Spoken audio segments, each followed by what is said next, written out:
B-roll at the Farnley gyratory, and welcome to the Every Bus vlog.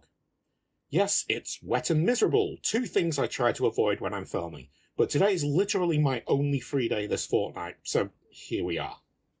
Two other things I've been trying to avoid are the 15 and the 80. We covered the number 5 a few months ago. Time was it carried on through Leeds city centre to Old Farnley via Farnley, Heights Drive, Gamble Hill and Butt Lane. Then it did a loop around the Farnley estate and headed back the way it came. Nowadays it loops around Leeds instead, and the 15 is a half-hourly bus that picks up where the 5 now leaves off.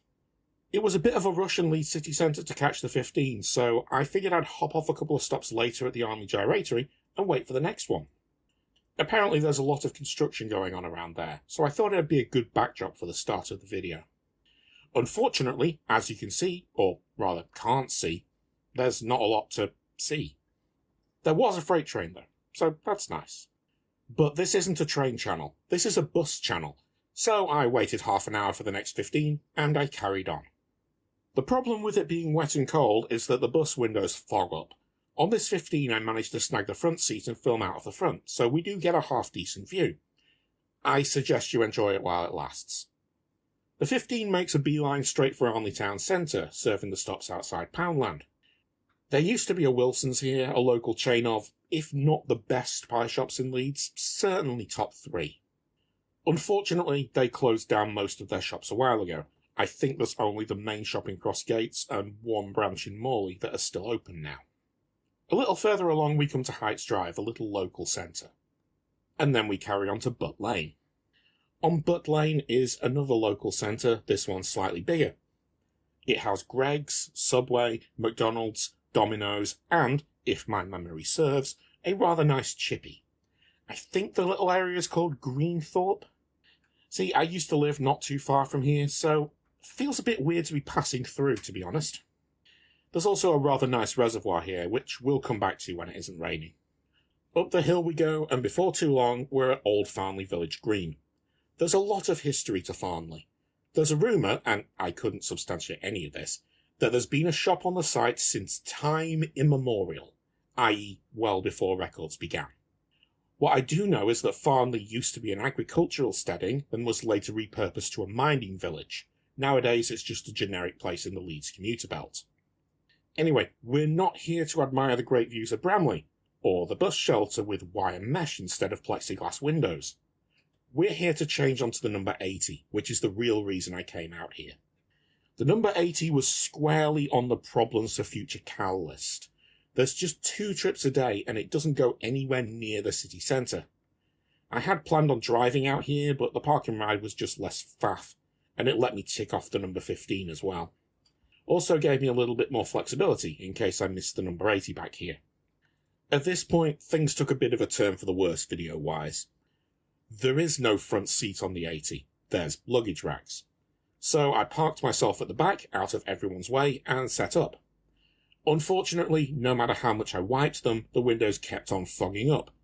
This was my view out of the side window for much of the journey. So if it's all the same to you, I'm going to play some clips from the ride while I just talk you through it. The experience of riding on the 80 is one of meandering through a bunch of different housing estates with nowhere particular in mind as a destination.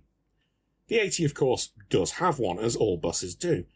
But if I was not just incompetent, but actively malicious in planning my bus route to take the longest possible route from A to B, this would be a fine candidate.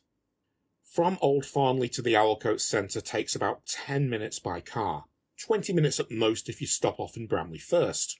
But the 80's route, which can charitably be described as extensive, manages to drag that out to a full hour. From Old Farnley Village Green, the 80 heads down to almost but not quite join the ring road. Then it turns left and heads back up to the Village Green again. Fear of commitment or something. Finally, we are properly on our way, back down Butt Lane, then carrying on up the hill towards Bramley. There's a brief diversion where the 80 goes down a side road and then reverses out. I understand a lot of bus drivers would get into trouble if they put the vehicle into reverse, but on the 80, it's just part of the route. After that, we head up towards Bramley to serve Bramley bus station. Then we head up Garner's Hill, then to the A657 around Rodley. Along the River Aire, not much in the way of riverside views today, sadly. Then a left takes us into Farnley, looking pretty deserted thanks to the bad weather. And we emerge onto the ring road to pull into the Owlcotes centre. We've been past here before on the number 9, but this is our first time visiting it. Honestly, it's just an out-of-town shopping centre with a small number of unusually large shops. From west to east, we have the Asda Supercentre, which is their hypermarket format across 2 floors. The Asda not only has a hot counter, but it has its own cafe and a McDonald's too. In the middle, we have a comparatively normal-sized and unremarkable B&M. And in the east, we have a Marks & Spencer, again across 2 floors, and again with its own cafe. They're building electric vehicle charging here, there is a petrol station on the way out with far too many petrol pumps, and there's one of those conveyor car wash thingies that I utterly despise. And with that, we've reached our last stop for the day. Thanks for watching, remember to like and subscribe, check out my Patreon where you can watch these videos free and ad-free, or sign up for a monthly membership for £5 a month to get them whenever they happen to be done.